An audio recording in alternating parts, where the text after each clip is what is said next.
Pour attirer des combattants, État islamique est armé d'un programme de recrutement complet et extrêmement bien ficelé, alliant Internet et les réseaux sociaux.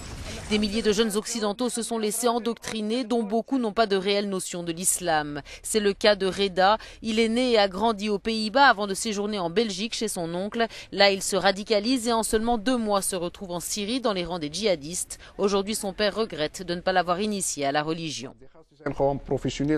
Ces gens sont des professionnels, ils savent exactement où trouver leur proie. Ils ciblent les plus fragiles et peuvent ainsi facilement leur laver le cerveau.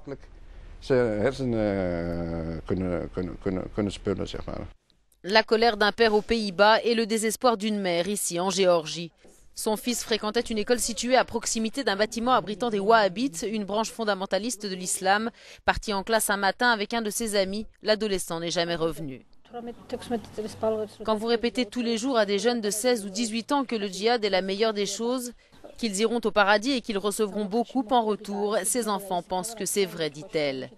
Peter Neumann est le directeur du Centre international pour l'étude de la radicalisation au King's College de Londres. Il n'y a pas eu un conflit dans le monde musulman depuis 1945 qui a attiré autant d'étrangers pour combattre. Alors bien sûr, certaines personnes prennent la religion très au sérieux et se sont engagées dans ce conflit consciemment car il représente leur utopie religieuse. D'autres personnes en revanche sont peut-être plus attirées par l'aventure, le frisson.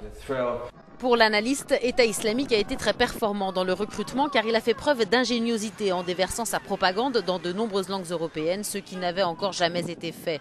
Pour le père de Reda, le mal lui aussi est fait et l'avenir dans tous les cas bien sombre. Imaginez que mon fils revienne. Dans quel état vais-je le retrouver? Il ne sera plus le même qu'auparavant. Je vais récupérer un fils totalement différent. Et le gouvernement néerlandais aurait pu empêcher cela, parce que mon fils a maintenant appris des choses en Syrie. Il pourrait désormais être en mesure de fabriquer des bombes, de tuer.